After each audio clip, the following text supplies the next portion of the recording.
In 1950, Alan Turing, the man who basically invented modern computing, asked a question that was considered ridiculous at the time. He asked, "Can machines think?" For 70 years, the answer was a pretty firm no. They could calculate. They could follow rules.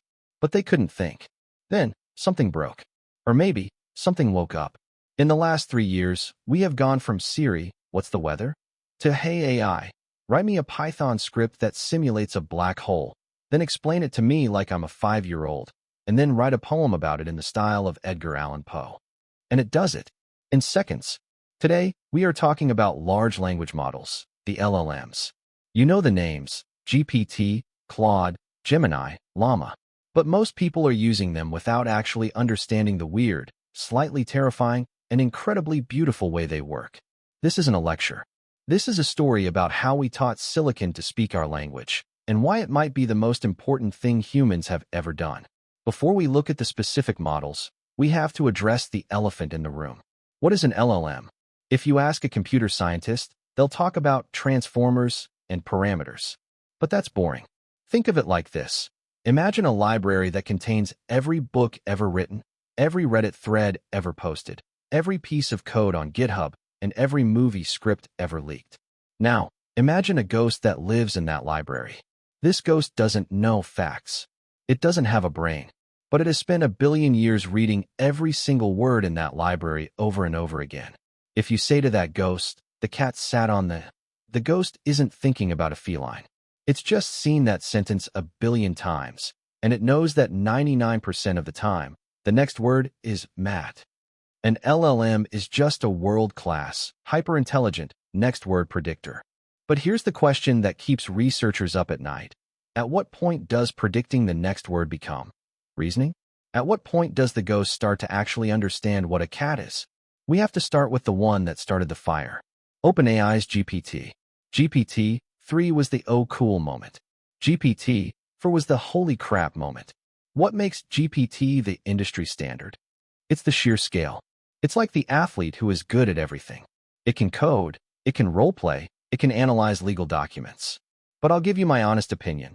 GPT is starting to feel like the corporate AI. It's polished. It's safe. Sometimes it's a little too safe. You've probably felt it. That, as an AI language model.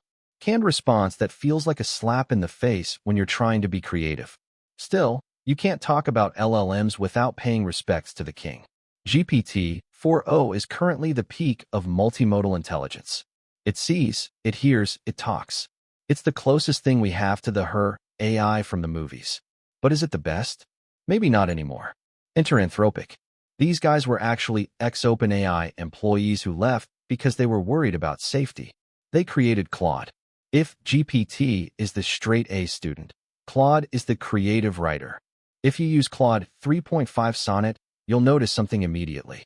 It feels more human. It doesn't use as many cliches. It doesn't say delve or tapestry every 5 seconds. If you know, you know. Claude is famous for its constitutional AI approach.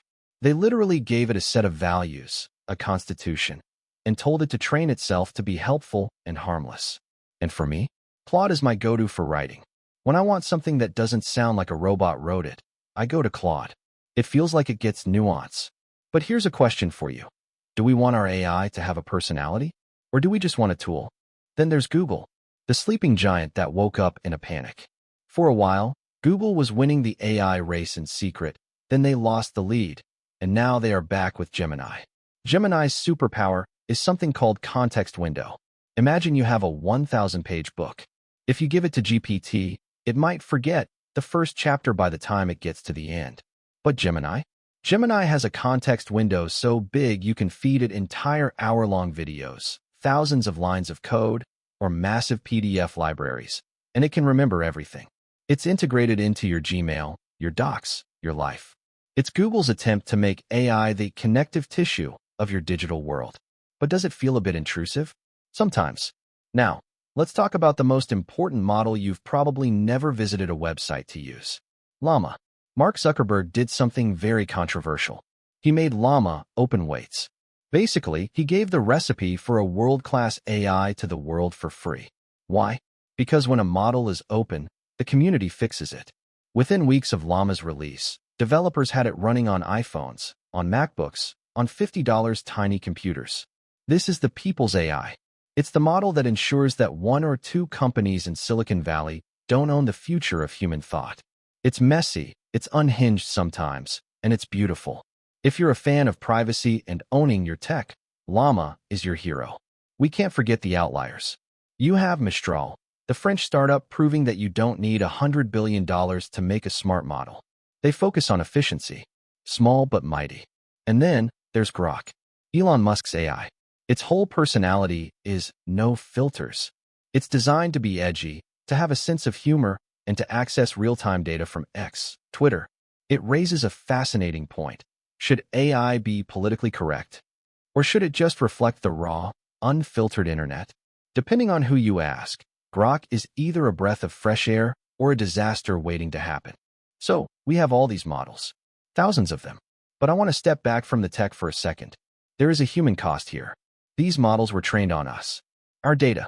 Our blog posts from 2009. Our late-night rants on forums. Our open-source code. We are the teachers. They are the students.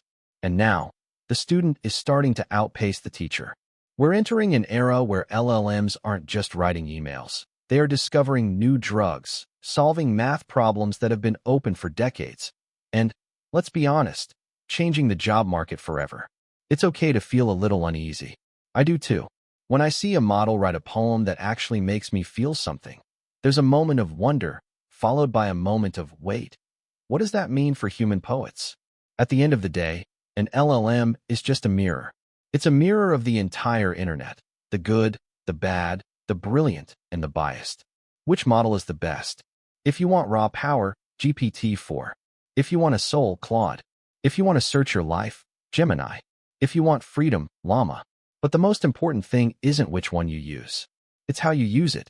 Are you using it to replace your thinking or to expand it? Because the ghost in the library is only as smart as the questions we ask it.